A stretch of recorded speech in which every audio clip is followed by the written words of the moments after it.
on, because it's the other folio one. Oh, that's a nice, but- Netflix compatible one, so you can lay down and adjust it. This one you have to hold it at certain angles. Yeah, so this one, it's kind of So I'll nice, ask says that, them but more there, importantly, and it don't has have this to. mouse. That's so I'll ask But for this this. is, the Apple Pencil is the most amazing tool. When you can mark up PDFs directly. Everybody situated? Surface, and they have, she has a pen. There's a Surface. Yes, go. Jennifer? Mark anything. I know, up I or- haven't used as much as I thought. She still writes it. Yeah, look, we got everybody here. It sticks Give to me my the brain thumbs more up. when I write it down.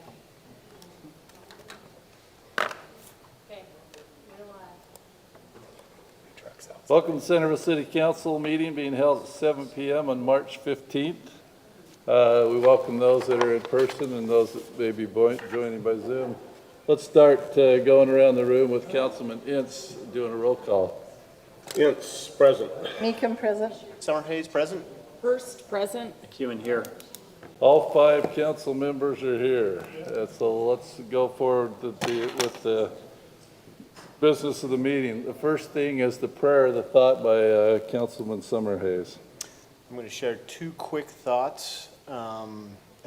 A quote to start with is attributed to Benjamin Franklin, saying, "Do not put off until tomorrow what you can do today." I think that applies well for getting ourselves in over our heads sometimes as a result of our own maybe procrastination, whether it may be weeding our garden, putting off a home chore, work tasks, maybe some personal relationships. And I think for us, as we head into our budget season, it's a good reminder that some of the tough decisions we have to make are yeses as opposed to nos, and trying to create a balance as we look towards our future. So that's my first thought. The second thought relates to our pledge, which we'll get to. I have always encouraged my kids not only to read well, but read punctuation, not just the words. Punctuation is as important as the words themselves, because it can create a completely different context for meaning. So as we recite the pledge tonight, I'll just make a point, and I was taught this by someone else. This is not original to me, so I appreciate Dean Williams, who lives in our neighborhood, who taught me this. But when we talk about, or when we recite the pledge, many times we will say, "And to the republic for which it stands, comma, one nation under God." But we say one nation as if there's a comma. There is not a comma there. It is one nation under God. So many people take a pause or take a breather as if there's a comma. So it may be difficult tonight as we recite the pledge, but maybe eliminate the comma that we have inserted. And I think that's important because our nation was founded on principles that there is a divine presence governing us as individuals in our country, and we look to that divinity to help us make good choices. So that's my thought. Thank you, Councilman. All right, with that, let's rise for the pledge.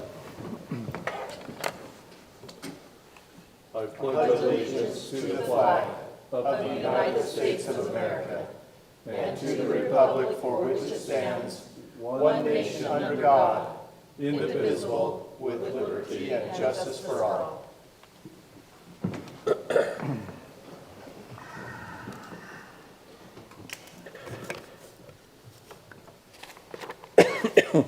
The next item is the open session. This is where anyone in attendance or online can express their feelings. We request that you identify yourself and where you're from if you're going to speak, and try to keep it to a couple minutes.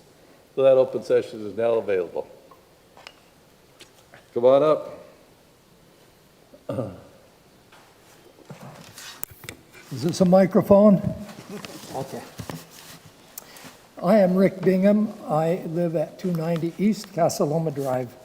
I'm here with 3 things, and I don't know what order to put them in, but I ordered a flag of the Ukrainian flag.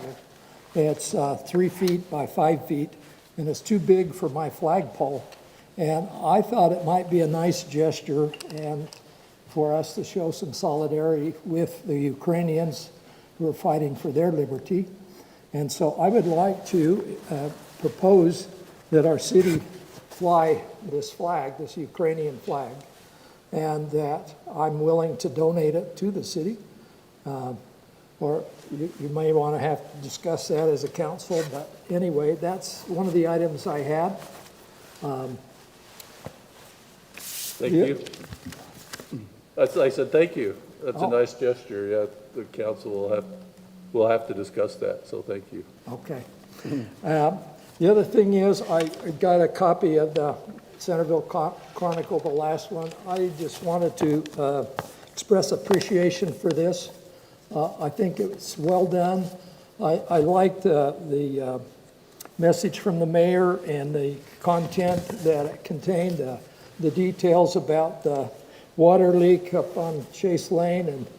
And so often, I think we don't hear the details as citizens. Those things, there's not transparency in government. Anyway, I like that, and I appreciate that. I expressed the sentiments about the inflation that we're facing. I appreciated those comments as well.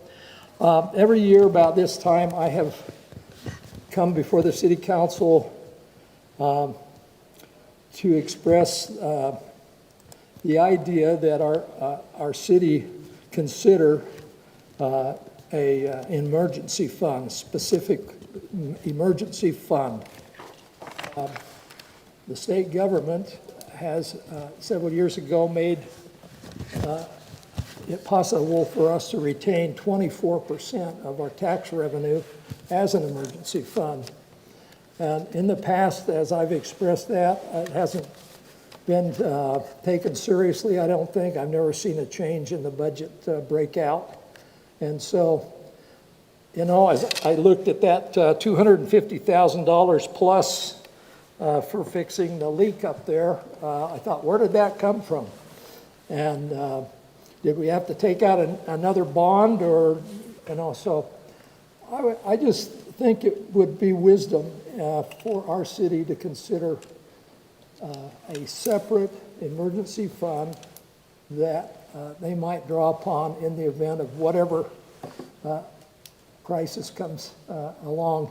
And also in view of the inflationary economy we're facing, I think it's a serious matter. So I wanted to express that. My wife had a question. She said, how come we lost 428,430 gallons of water? And I said, I don't know. Is there not a shut-off valve? Or did it just happen in the middle of the night, or what? So I wanted to. A really bad leak. Our public works director's here. It was just a leak that ran for a bit, and we got it shut off as fast as we could. Fortunately, it regenerated relatively quickly. Yeah, yeah. So anyway, congratulations on a great newsletter, and I hope it continues to be an open kind of way of expressing to our citizens the issues facing our city. So thank you. Can I give this to you? Or? Yeah, sure, set it up here. And in response, we are going to be having budget meetings in a couple of weeks, and that is something obviously that will be discussed by all of council. That's why I wanted to bring it up again. So, thanks, Rick. Thanks for being here. Appreciate it. All right. Anyone else? Anyone online? Did you verify whether we can hang multiple? Okay, then we will close the open session and we will move to the business of the meeting.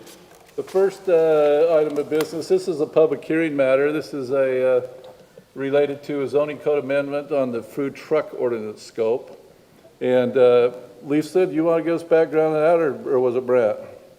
Yes, You? I'm happy to present that, Mayor and Council. Just have a quick proposed zoning text amendment. As you know, a few weeks ago, you recommended approval of the food truck ordinance, putting in place some regulations for food trucks in both the zoning code and the municipal code. And there was some discussion at the council level about whether this should apply to the city and some of our city events.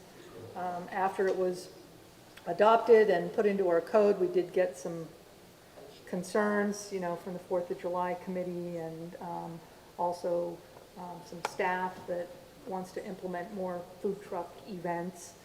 So we're just proposing, having looked at that, we do have a similar provision in our temporary use permit ordinance that simply says, this chapter does not apply to activities lawfully conducted by a governmental agency. So we're just recommending that we put that same language in our food truck ordinance, which will simplify some of those events and reduce costs and things like that. So like I said, I think it was discussed at the council level, so we're just bringing this quick change for your consideration. Since it is a zoning code amendment, it does require a public hearing, and then you can certainly discuss the pros and cons of that. Questions for Lisa? Anyone? I do have one, but I think I'd wait until after the public hearing. You won't be waiting long at this point. I suspect that's right, but just formality is formality. Okay, this is something then that it is a public hearing matter. There's obviously no applicant on this one, so I will now open the public hearing related to the zoning code amendments on the food and truck ordinance. So that is now open. Anyone that may say something that's here or online, just please identify yourself and where you're from.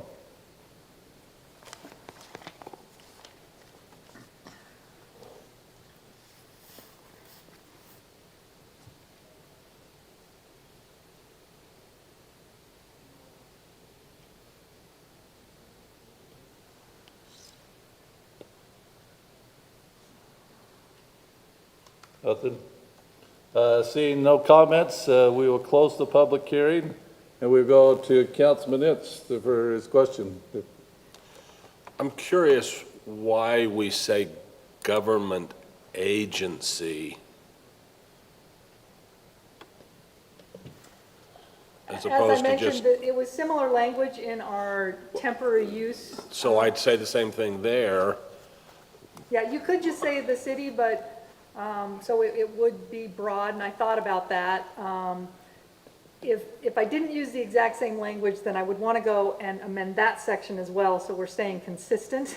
And I decided I just honestly didn't want to. Easier to make one change than two? Yeah, and tackle it, but it's a great question, one that I asked myself, but it would broaden it, so, yeah, I mean, if the county has a food truck or something like that, but that would really, it would just be a governmental agency, would be local government, county, state, it'd have to be a governmental agency, so we're not at risk too much, probably just would affect a county activity within the city.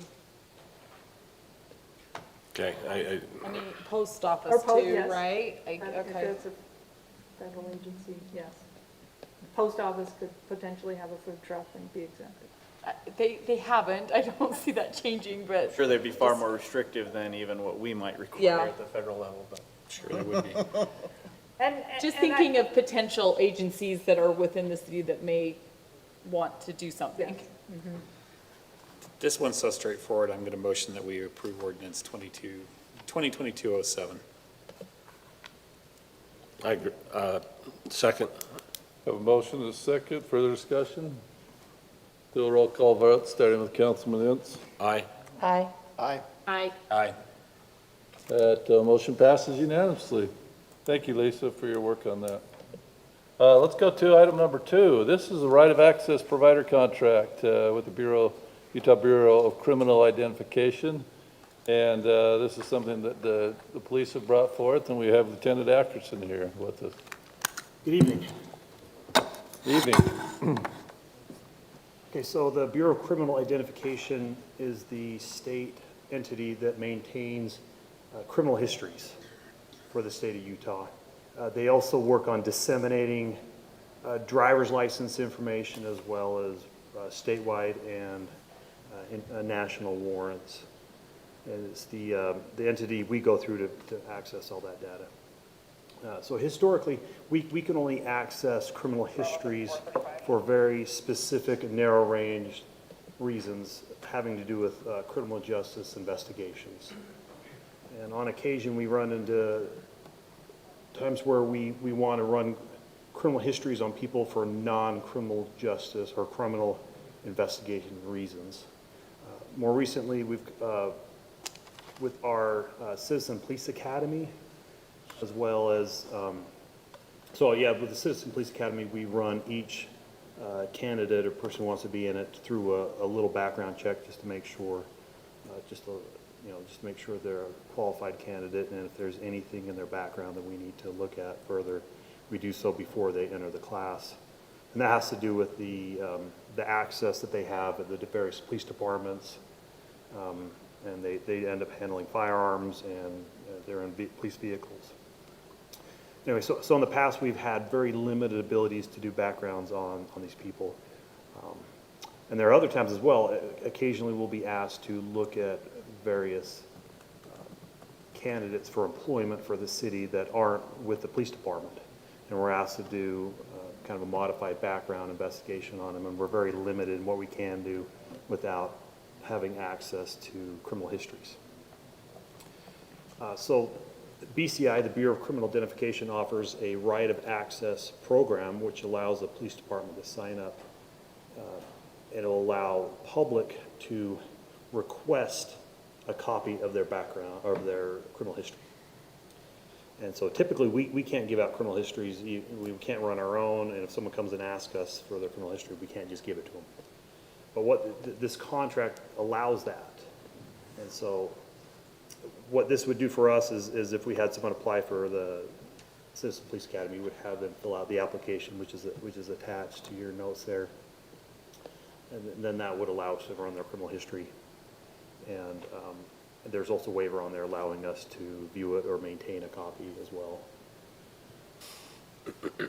Tim Ackerson, if I can also add, our coaches for our youth sports is one of our big ones we want to look into, is background checks for our coaches. Sorry.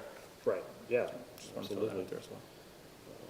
and so there are various options when it comes to this, this contract we're signing. And one thing we're opting out of is allowing the general public to come to the police department and request a copy of their criminal history. There are many agencies who do that, and they offer it for a fee. And so BCI maintains a list of those agencies who are willing to, who will do that for them. But we view that, for us, that would put an undue burden upon our office staff downstairs, which is already busy enough as it is. I know some agencies tend to make some money off this deal where they charge for each background check. And so we're opting out of that to limit the impact on our staff.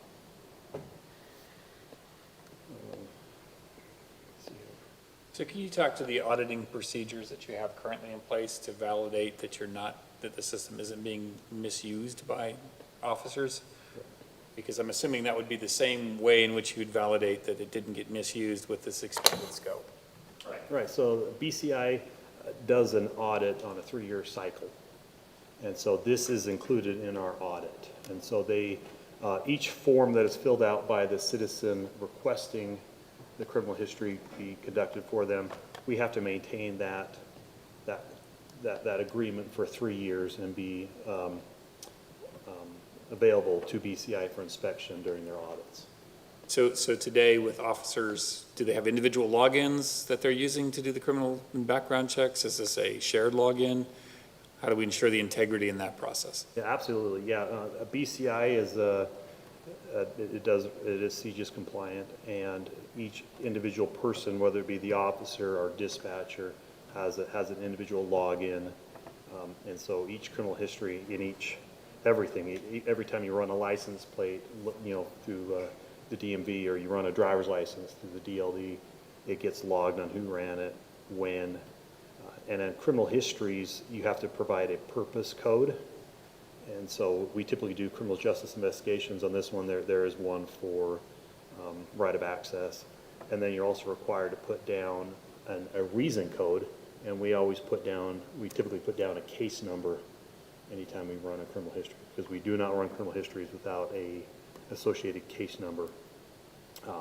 With the right of access, we would put the reason for the right of access, whether it be Citizen Police Academy or, you know, a city volunteer or, So on the contract, it says that there's 2 positions that would be able to query those. So what is a TAC, remind me, please? that's a terminal agency coordinator. Okay, It and is, who in the city is that? it's me and Billy Schofield, who is one of our dispatchers. Okay, so to George's question, it's just not any officer in the city that can make that query. Only 2 people in the city can use the BCI? Yes, so any officer in the city can run a criminal history check through BCI for criminal justice investigation. Correct. But for this, for the right of access, there's only going to be 3 of us. So we have our dispatchers, well, probably 4, because we have Louisa, Tricia, Billy, and then Billy and I are both attacks. Okay. And the attack is basically BCI's representative within our department, and we manage BCI's access in our department. We do the training and the maintaining records. And I asked that because I had the same question that George did in terms of checks and balances and how do we ensure that we can track access, but you've already answered that question, so thank you. So then would you or someone be in trouble if you were just looking up the new neighbor kid that moved in to make sure they were okay? Absolutely, yeah. If you were to look them up using BCI records and it was not a criminal justice investigative reason, then absolutely it's a Class B misdemeanor. And it mandates automatic reporting to post. So there, yeah, you would risk decertification. And I'm assuming our staff policy is dismissal, if you do that? If it's not, it needs to be. Right. I don't know if it's listed in there or not, but yeah, once you get decertified, it's very difficult to maintain employment. And yeah, as well as unauthorized access. So just as a note, Brent, if we could check to make sure that that's included in staff policy, because It's a Lexi poll question that we need to look into. Yeah, It may be for in me- there. I'd have to research. I'm not overly worried about it, but, consequences we need to make sure that the public knows that there's integrity and consequences through the whole process, which there is, and I just want to make sure that when we move towards authorizing this, which I don't think that there's a huge issue, at least in my mind, looking across the council, I don't see a lot of heads saying no, that we're communicating to the public that, yes, sensitive data is not getting into multiple hands, and they aren't looking up the neighbor kid.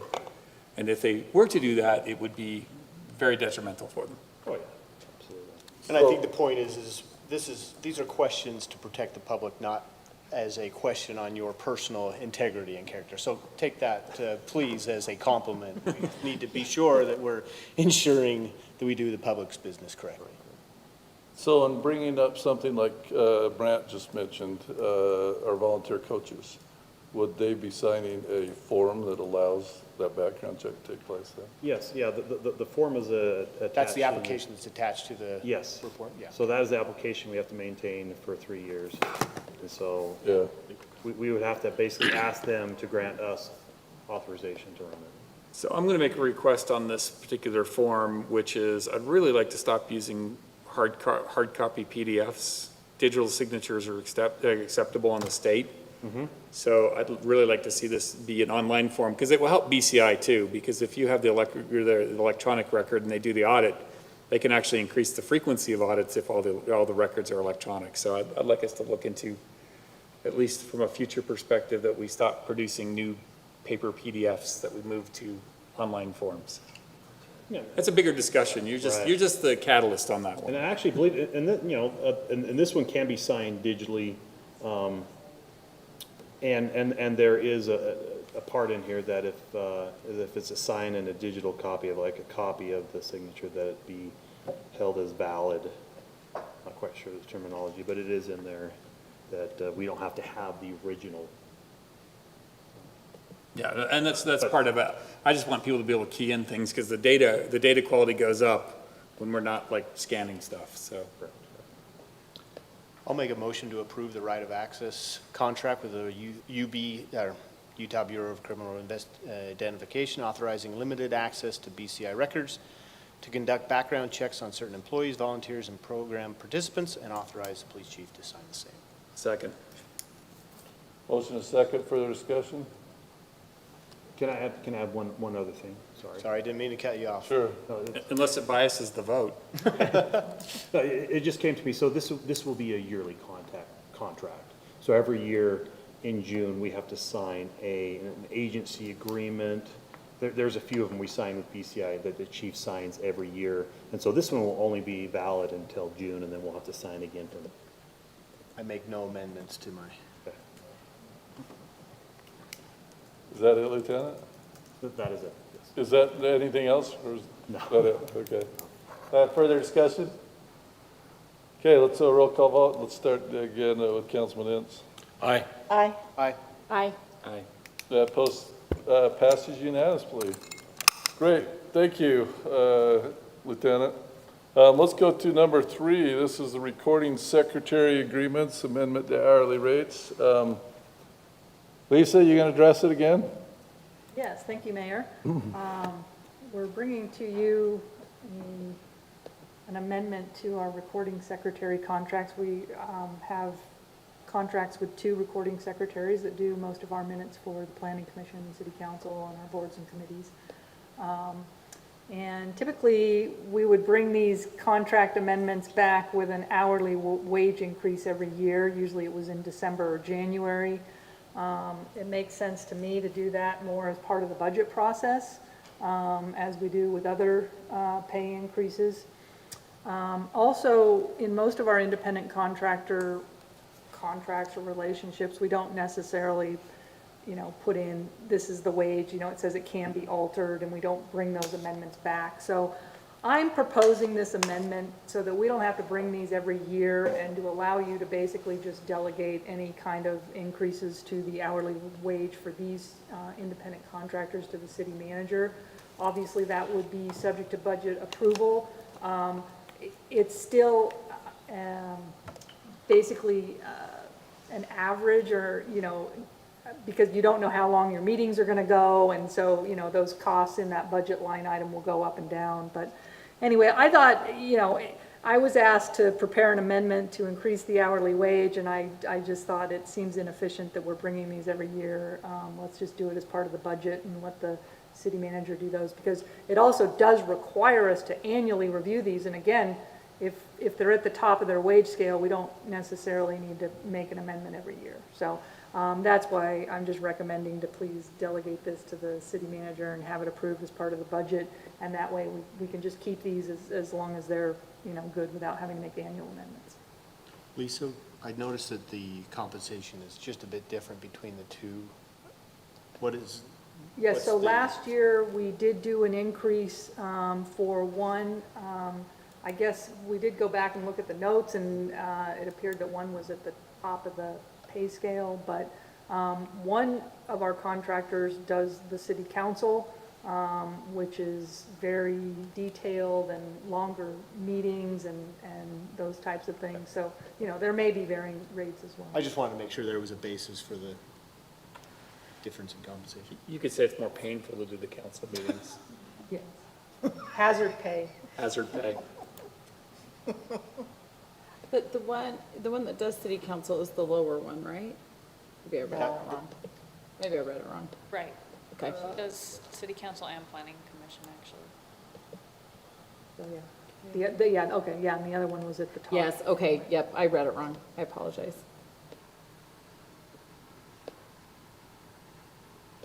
Any other questions? I think you actually have that in the background, it's reversed.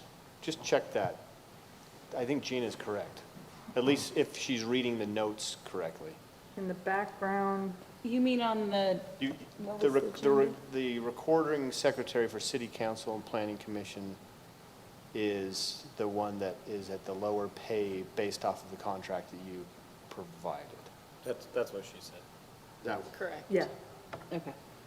I thought you said that that person would be Well, paid they should. higher. They should, but then. Oh, okay. Yes, okay. Right now, it's not, but, anyway, that's That's kind what we're of, trying to as an address as independent well. contractor, do Okay. they have to be? So that's in process of being addressed, is that what you're implying? Brent? Yes, Okay. depending on the Okay. outcome of this discussion. Okay, Okay. okay. Got a motion for approval? I can make a motion. Is that what you're? I'll make a motion to Yes. approve the amendments to the recording secretary agreements for Katie Rust and Connie Larson. I'll second that. Have a motion and a second, further discussion? Let's vote on the motion. Councilman Ince? Aye. Aye. Aye. Aye. Aye.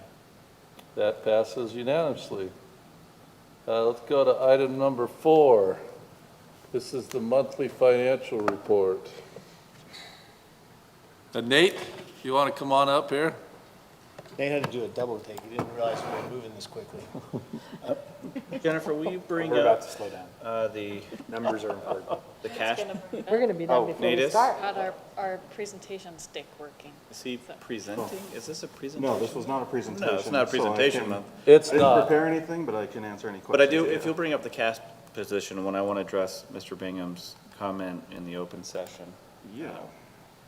So you're correct, in the past, Mr. Bingham, there has been an issue with our cash position in the past, but we have actually rectified that through assistance through the ARPA funds and CARES Act.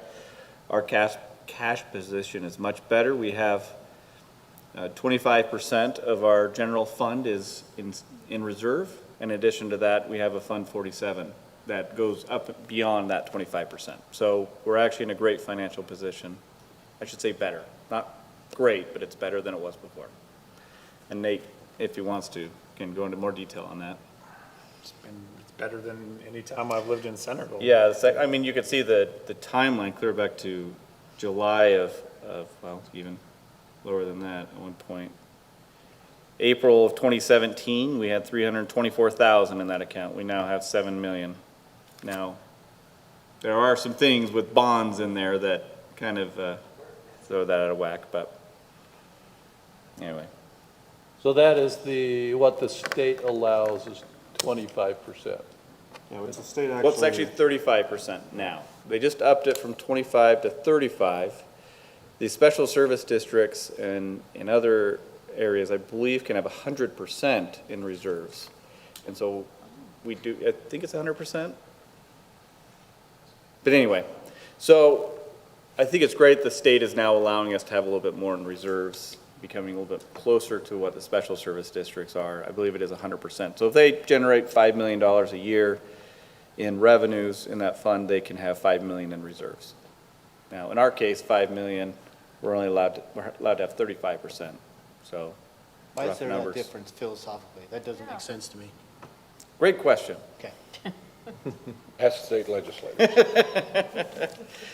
So, That doesn't make it. They're on vacation right now. So Nate, I know that it's quarterly where you prepare something, but I felt we had a little extra time if anybody did have questions or you wanted to point something out. Yeah, no, Like Brandon has just pointed out. Yeah, and to add to that, here on this page, it's a little small, but at the end of last year, the final budget amendment, we adopted that we would keep 20% of fund balance in the general fund and move any excess over to our capital improvement fund, Fund 47. So you can see that at the end of last year, there was just over $2 million, and that was the 20% mark. And then you can see added, my eyes aren't good enough, 3 million something is our current fund balance year to date. you know, revenues in the general fund are anywhere from 10 to 12 million, so we can have 35% of that amount in our reserves. So I believe our current budget is around 11 million, so we can have 3.5 to 4 million in our reserves. Again, I'm not even advocating that we need that much in the reserve, but we'll discuss that during the budget of maybe the 25% is sufficient for our needs, but we can discuss that. We'll be discussing that during our budget discussion. So let me just clarify, we currently have the 25%. Now we could move up to 35%. About if we- 20%. Okay. 20 at the end of last year. Oh, So 20, it okay. fluctuates right now Sure. as money's coming and going. Yeah, fair enough. That'll likely change when employees want to be made whole on inflation. You'll see some numbers that will probably dip into that. And the 1.7, Not using one time. the 1.7 is our CARES or ARPA fund money, or neither? I believe in the capital improvements? Capital improvement, that is neither, so that is a separate fund that we can use for one-time purchases over $5,000. So But the- any equipment or but- infrastructure. But it appeared Okay, so yes, as a CARES result Act. of CARES, CARES correct? Act is unrestricted, right, so that's now just part of our budget. The ARPA funds is still restricted until we identify the project. Correct. Or we use the revenue shortfall, which will unrestrict those funds. So, On yes. ARPA? Yeah. I mean, the $1.7 million didn't just come as a result of property taxes or sales taxes or whatnot. I mean, Great budgeting by the council. Mix of everything. I second that. How much, I think it'd help me to understand, how much money did come in from CARES and ARPA? Here's what. 1.512, if I remember correctly. That was a little over $1 million. Jake might chime in, he might remember. I apologize, I'm sure everyone else in this room knows this. Yeah, it was 1.4 million was freed up in paying police wages. That's what made these CARES Act funds general fund. That was CARES, and Councilman Hurst asked the ARPA as well too, Jake. No, there's no ARPA in there. There's one, ARPA, we got 1 point, She wants to know Just how over much one. we received from them total. Yeah, from ARPA. I mean, it's helpful to hear both, because one can be spent without restrictions and one has restrictions, so but, CARES was about 1.5 million, or 1.4, I okay. just said. ARPA, we received just over $1 million, and then we are planning on receiving another $1 million in May. And we've expended all of our CARES money, CARES money has been spent. and the ARPA money has the sunset of December 20. 24? 24. So we have a window in which we can spend that when it comes in. Okay, so that does have to be spent. But yeah, And- it's And sunset, on yeah. specific. or we can unrestrict it, such as claim as revenue shortfall, or whatever the case might be, which is what we'll have those discussions again during the budget Okay, of our recommendations. Again, our big thing was holding off on allocating those ARPA funds until we understand where this grant is from the federal government, which, as of right now, I think we have it. The president signed the bill, but we're still waiting to hear from the Ferguson Group or the Congressman Stewart's office on. But once that's determined, that 1.5 million, then that frees up what we do with that $2 million instead of allocating to that one project, most of it. So that's why we haven't had the conversations on how to spend it yet. We've just been holding off till we understand. sure. And that's what the state did. They approved revenue shortfall, and they just transferred ARPA directly into general fund. And we can approve up to $10 million. So the whole thing can go into revenue shortfall. There's no need to do a methodology of any sort anymore with the latest rule, but Nate will present on that. But that's what we'd prefer to do, unrestrict it, free it up for whatever projects and it could still be water projects or other projects, but we'd like to unencumber it, for sure. yeah. Has the CARES Act audit been completed? Yes. Yes.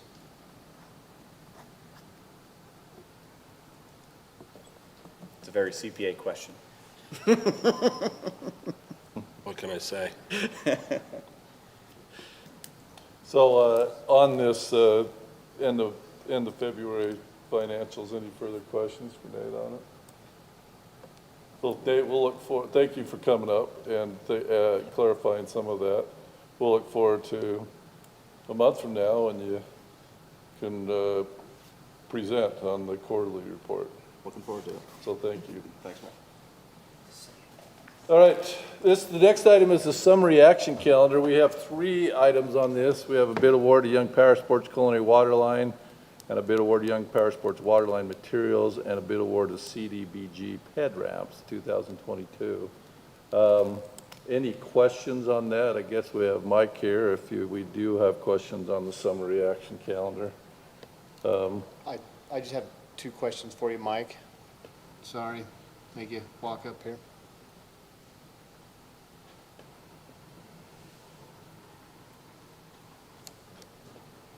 So on the, I'm gonna make an addendum to Nate. He's gotta add another $75,000 from the Water Smart grant that we'll get tomorrow, so. Oh, yeah, Mike, So we'll be off and going. he's been happy about that one, so. My questions are just the contractor bidding depth. We only got 2 bids on the water line, and then only 1 bid. Sorry, it didn't look like we didn't even get multiple bids at all for the competing against Mountain Land Supply. Just What kind of we walk did us with- through that, and then the ped ramps. Okay, so I'll start off with To the water supply, line. yeah, go ahead. So what we did was because of the necessity of hurrying and getting pipe ordered and on the job, we were able to take the lane and move those prices over. And then we did have to secure a few other prices on that. But I was able to get the pipe to be kept at the same profit margin as the 8-inch pipe.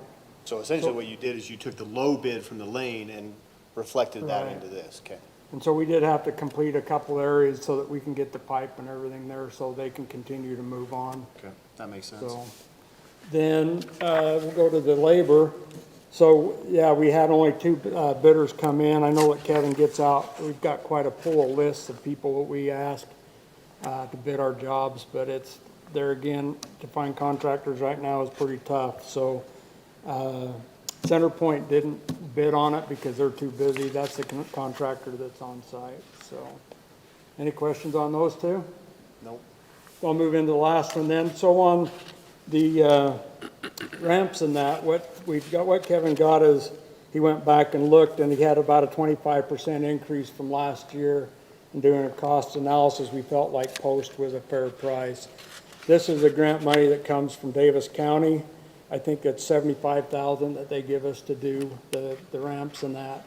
So Kevin reviewed it. They feel like it's, rather than have him come, I just told him I'd take it, but he feels like that's a pretty fair price for the market right So now. nobody else bid on that one at all? No, I mean, we had invitations out to tons of contractors. Relatively small project. Yeah, I mean, it's a $100,000 project.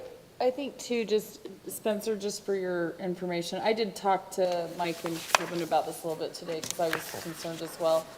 The, I know how difficult it is. 'cause Yeah. I'm in the business, so. yeah, the pedestrian ramps though, we have grant money for that and it expires in May. So even though it's a little higher, like that is, we definitely want to make good on that 75% grant. You know, just to give a comparison, what we're seeing with pipe, you know, pipe prices, remember I quoted back just a little bit ago, you know, it was interesting, I can't remember what size it was, but it was like a 8-inch. $9 increase Yeah. per foot, and I'm just going, where does this thing end, you know? I remember paying 8-inch, C900, paying about 55 cents a foot when I started this game, and you can tell it's not there anymore. And when we received these bids, how long ago? Just recently, they haven't been out we just had to hurry and get them done. I can, let's see, Your ped ramps with notice of award was just 4 days ago. yeah. So, and I think Post was pretty close to the Materials from same. Mountain Land, it looks Yeah, like the Dave. the RJ, the water line one was dated, the notice of award was the 11th.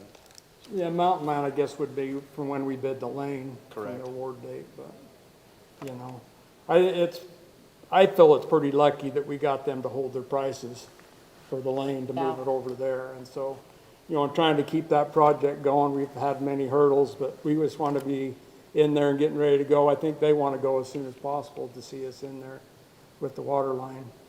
And that was the purpose of my question, is relative to rising energy costs. This is great to have pricing that's locked in on this project and it's a known quantity. And not that it, you know, I mean, the developer pays the cost, right? So, but not that we're trying to take advantage of the developer by any means. Actually, I believe that we saved them money by us buying it.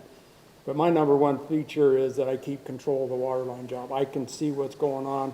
If I'm providing parts, I know what's going on, you know, and I know that's not, if you know, hit all the cities, that's not a norm, but we've always felt like that we're competitive in finding out what's going on, but the sideline is for when we do a stock order, we usually get about the same pricing, so it does save the city money as well when we purchase stuff.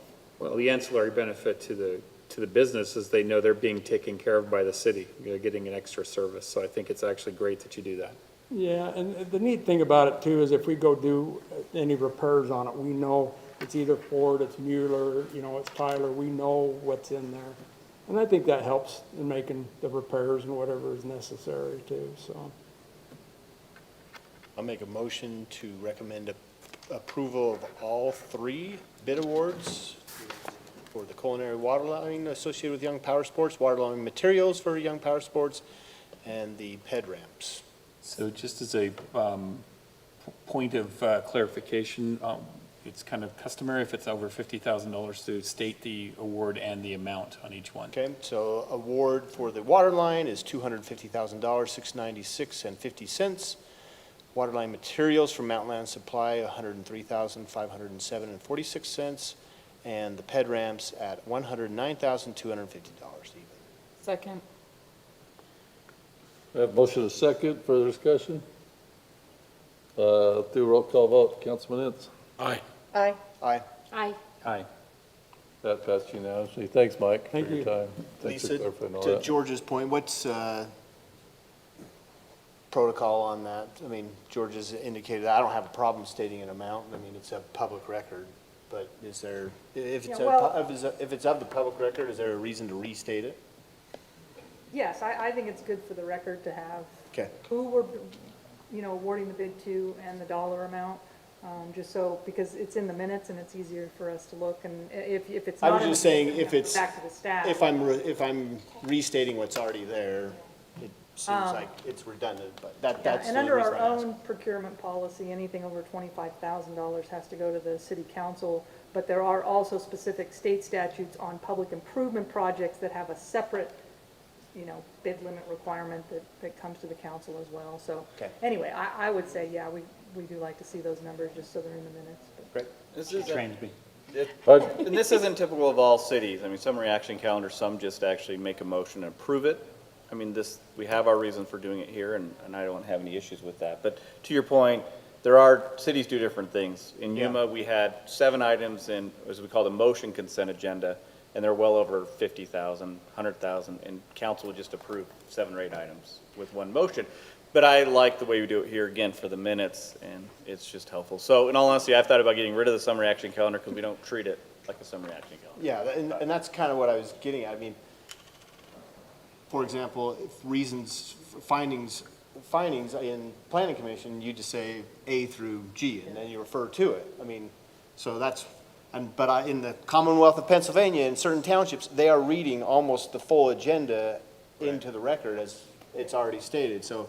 this is more of an internal policy. Yeah, summer reaction calendars, you wouldn't need Mike to come up here to explain anything. The intent is the background information's all there enough. Yeah. So anyway, that's a separate conversation for Thank another you. day. Yep, Well that's taken. great. And we have, I mean, where there's like some low dollar amount items, we just approved the summary action calendar. Yeah. Just when it gets to the big numbers, it's nice to hear them all. Yeah, And then also on the, we'll get a lot of questions about whether it has to be a roll call or not, but, we usually do a roll call for any kind of ordinance or resolution or expenditure of significant funds, like this, so. Didn't we used to list the dollar amount of each of the items on the summary action calendar right on the minute item? Yes, it Well, is. it's in- it in the is, it recommendation. is in It's in the detail, but it's not on the front page of the agenda. Well, that'll shift with our new agenda. Yeah, it's not on the front page of the agenda, it's on the first It's on- page of the, It is, but Agenda what I'm pointing out is in, Listed in the subject. Yeah, we I used don't to know do when that. it changed, but we used to list them. from a public, yeah, for the transparency with the public in Yeah. just seeing a one pager, yeah. I'll call, Protocol, it's in the. most votes I call now are roll call, other than like minutes, because the items are over the 25,000, most of them. So some smaller ones I do as well too. It's just easier sometimes just do a roll call, doesn't take much longer. So, all right, let's go to item number 6. We have 3 minutes to review and accept. March 1st work session, March 1st city council, and March 1st closed session. Do we have any changes on any of those minutes? Motion to accept the minutes as recorded. Second? We have a motion and a second. All in favor, aye? Aye. Opposed? Great. This council meeting's turn to report from City Council's Councilman Ince.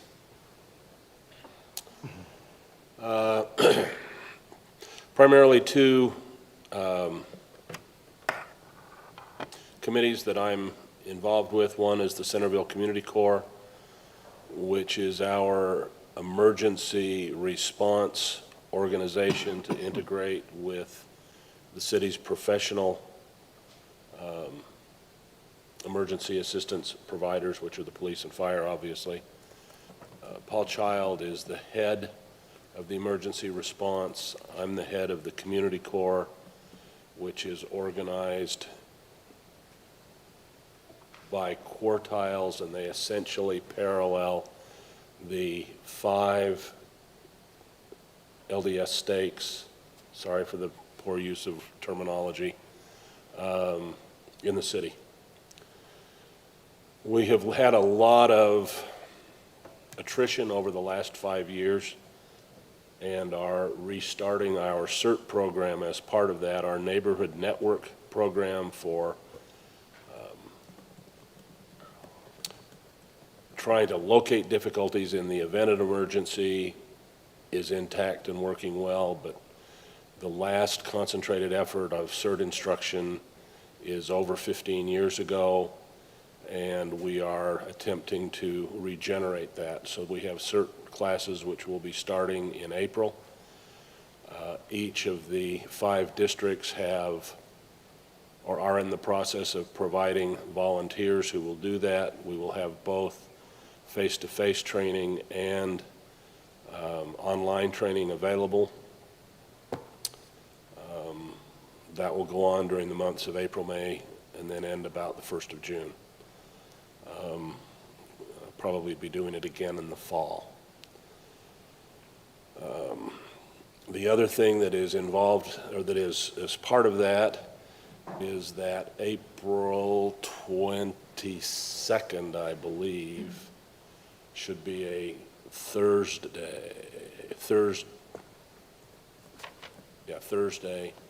is the Great Utah Shakeout, which is advertised on the website. It's being advertised by the state. It's on television. It's in many places. And we are encouraging residents to participate. Schools will be participating. City Hall participates. Public Works participates. One of the things that we're doing is trying to communicate with the larger businesses in town and encouraging them to participate as well. I would encourage everyone here to sign up at the Great Utah Shakeout.utah.gov and participate individually. And then finally, the other committee is the Tree Board, which is actively providing information primarily through the website, but also they've conducted tours of people. One of the things that a couple of the professionals who are involved are strongly stressing is we will have a healthier tree population if we have a more widely diversified tree population. Encouraging people to get rid of and limit trash trees, and then have a wide selection of trees. We have provided recommendations on what makes sense for park strips, and have provided a recommendation that anything less than a 5-foot park strip should not have a tree in it. And that board is meeting again tomorrow night and meets monthly and provides information, I think has given us some benefit. If anybody has any questions or would like to attend a meeting, you're more than invited. Councilmember Ince, I would think it's beneficial to actually have another joint meeting with the tree board. Okay. To discuss those items once again. So we're approaching this upcoming year with trees in the park strip. We're currently working on Casa Loma, and if you have a chance, any of you to go drive that, I think it's still open, but you could see the utilities in the park strip and the damage that's being caused right now with it being open. So if you have a chance, drive by the area, go visit the area, or we can schedule a tour. Mike's not listening to me, so But Let's talk about You him. said? yeah, so you could see there are 2 trees, or there's a number of trees. I think there's 5 trees that are really problematic. 3 of them, I believe, the property owners have agreed to let them be removed. So our policy currently is right now volunteers. But there are 2 trees that we highly recommend need to be removed, even if the property owner doesn't agree. We kind of would like to start going that direction, but we really don't have that permission yet. So I think it'd be great to get the tree board to come present to us once again, because I really think it'd be great to talk about this diversification of our tree population and start getting information out there through Bryce, who can really help us. Okay. Tree board's done some excellent work, so I'd like to start working on and really getting that Do information. you want to do that in city council? Do you want to do it in a work meeting? There's no work meeting. But do try to go up there and look, because What do you mean there's no work meeting? In a work meeting. Oh, in a work, I thought you said no work meeting, in a work meeting. it really does highlight what, you know, the trees that are in there, the trunk is from curb to sidewalk, and it just shows you that it's really not feasible to have those kind of trees in a 4-foot park strip. And so if, you know, we're spending a lot of money replacing infrastructure and taking these things out, and we really need to change the policy so that we're not continuing to make these mistakes that we're going to pay 20, 30 years down the road again. I thought we had changed the policy. We didn't really adopt anything. Never We're, did do we're in it. limbo as staff direction and from my position. So we just want to cement that, and we've talked. Reopen the What can we do conversation. to Right. get you out of limbo? Well, that's what we need, is just have that work session to make sure we're all on the same Thank you. page Okay.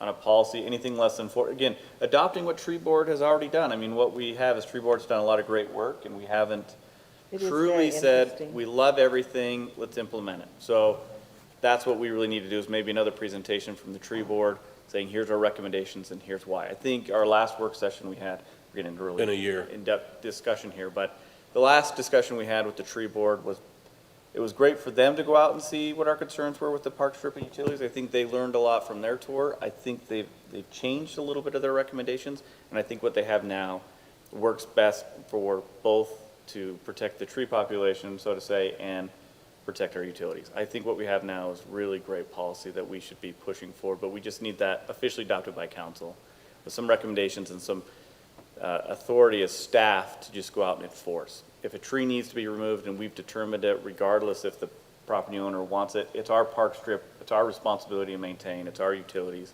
We should trust in staff to make that determination, right? We don't want to just pull them out because we want to, but if it's a severe, it's damaging our infrastructure, our sidewalks, and we're spending too much money on the sidewalks, we should be able to say, we're going to remove that tree.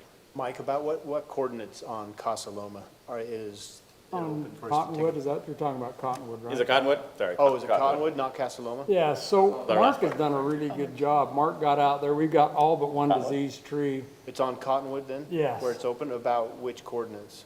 The worst ones were at Deerfield. Deerfield? Yeah, there's the 2 big trees. That's the ones that Randy was really worried about. That dragged Lisa out there for a tour. She was excited about that, but, so there was those 2 there. We had, down on 50 East, we had 2 that we were, with the homeowner who gave us approval to take them out. We actually have all but one homeowner who gave us approval to have them all out.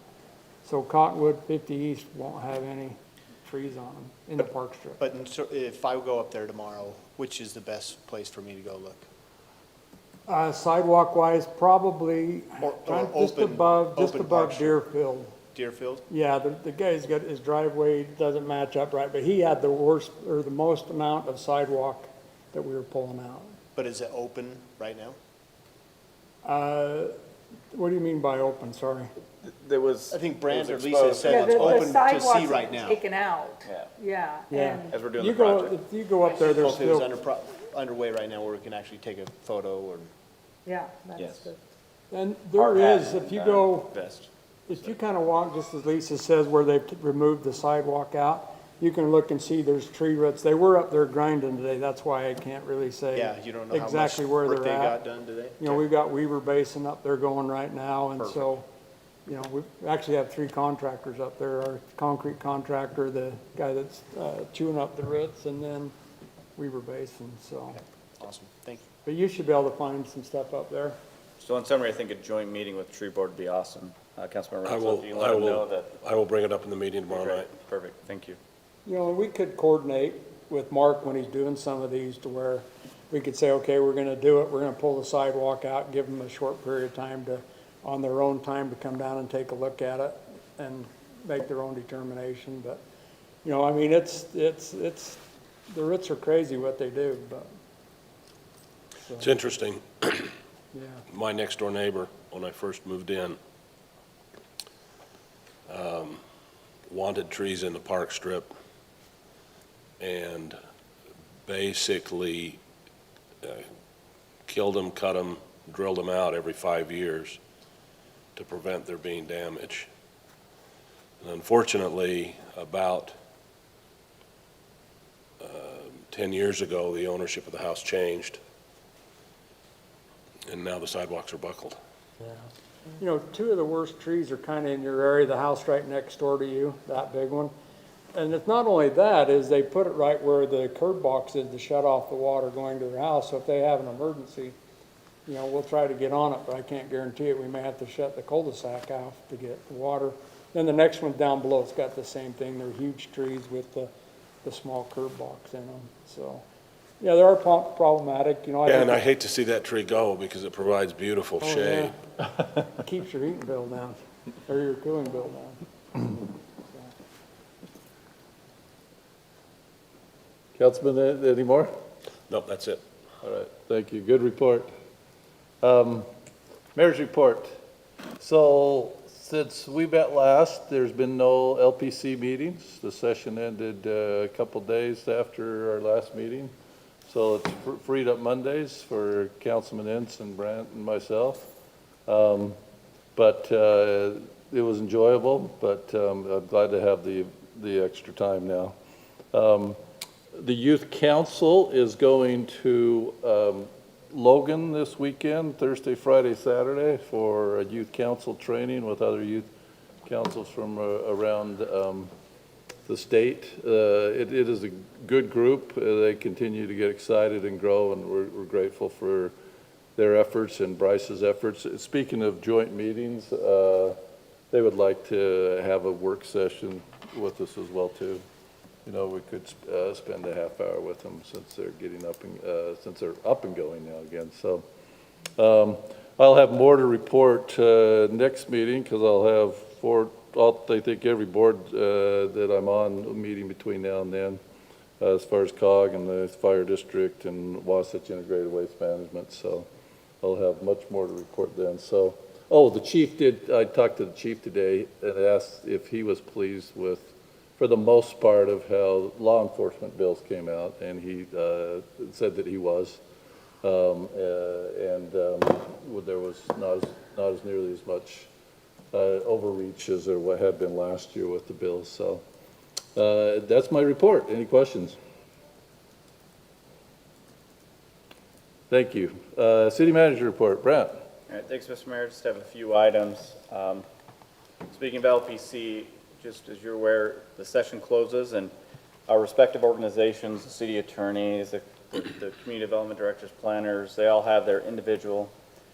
So what we're doing is once we have a chance to hear from our respective organizations, we'll be compiling the bills that we feel that impact us, and we'll be providing, as Lisa does, usually an update on those bills and what changes we might need to make. But as of right now, there were so many bills, so we're just trying to get a handle around a lot of these bills. So we'll be coming forward with those recommended changes, things that we need to change. Some of them have deadlines, and some others that we need to address. Land use is always a big deal, and so we'll be discussing some of those impacts on Centerville. For the most part, there weren't any that passed that really hit us hard, were there? There are some ones like House Bill 452 might be a concern, as we discussed 2 weeks ago. That did pass, and it could have an impact on Centerville. Thought that Is didn't. that 462 or 450? 462. And it did pass? I thought it 462. didn't pass. Thought it didn't. Yeah. I think it did. It passed the House today. We talked, and it passed the Senate like 2 days Yeah, later. it passed. Yeah. And has he signed it? I joined Representative Hawk's little online town hall, and I asked him about it. so. So it doesn't necessarily impact us right now, and that's what we'll discuss, but that could Yeah. have a future impact on Centerville, depending on, because right now it's just asked per plan, but there could be an impact. So, Has the governor signed it? I don't know. See, that's where I am. There's so many bills that I have no idea status, so we're kind of waiting for. So Corey will have his APA conference, they'll have a presentation. City managers will be discussing this next month and going through with the league. Actually, they present to us, and we'll be going through. And then there's a, what is it called? The playbook, what do they call it? The handbook? The legislative update? Yeah, well, they produce it at the end with all the details of all the bills that passed. I believe there was 186 bills or so the league was tracking this year, so we'll find out which ones actually have an impact on Centerville and brief you on this. Flip the Strip program, just want to give you an update on that. I know a number of you have asked questions about this program. Just a quick update. Last year, we had received information. We passed the ordinance as a city to allow alternatives besides grass in the park strip. That passed, and after that had passed, Weaver Basin announced this Flip the Strip program to participate in a rebate program to receive $1.25 a square foot for grass removed in a park strip.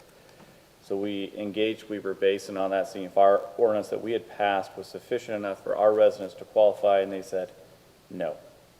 The issue that we had last year with the program was it went beyond the park strip.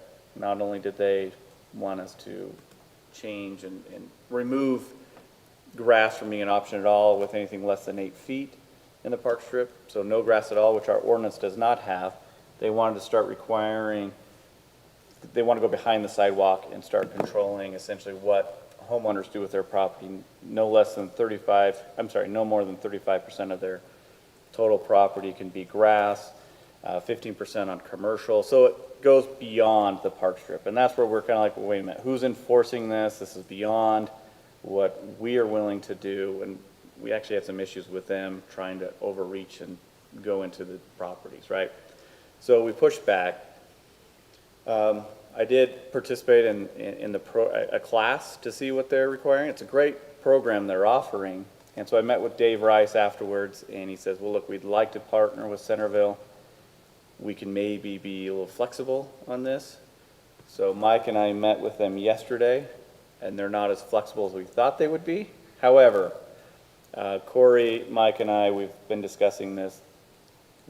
We can use the term strongly encourage no more than 35%. Strongly encourage these items, which doesn't really become an enforcement, but more of an educational opportunity.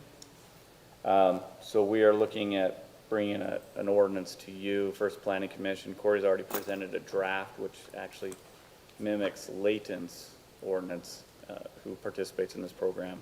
And it's more of an encourage. So it's not necessarily our staff going out and enforcing these regulations for Weaver Basin. They're just good sound principles, in all honesty. Corey and I agree 100% with what they're asking. They're just great ideas to encourage conservation and smart planning, water-wise. I gotta remember that term.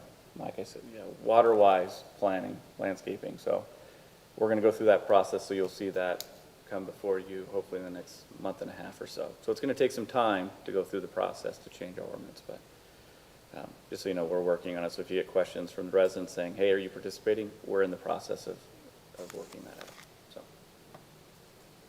And reminder, March 29th and March 31st, budget discussions. It's going to be a lot of fun. Nate and I love this stuff, so we're nerds. Anything for me? Any questions? All right, thanks, Mr. Mayor. Did you, Yeah. you mentioned something about the grant award for the tank? Has there been an update? No update. We were supposed to hear today. That was but I believe Nate stated that President Biden signed the bill today. Is it this morning, maybe this afternoon? We're waiting for an update from the Fergus Group to verify that that was actually in the bill. So we're waiting for that word. So we'll pressure him tomorrow. But it looks good. Okay, thank you. Thank you, Brad. Any reason for closed session? Okay, then I guess look for an adjournment motion. I'll I'll make a motion to adjourn. Second. All in favor? Aye. Council's adjourned.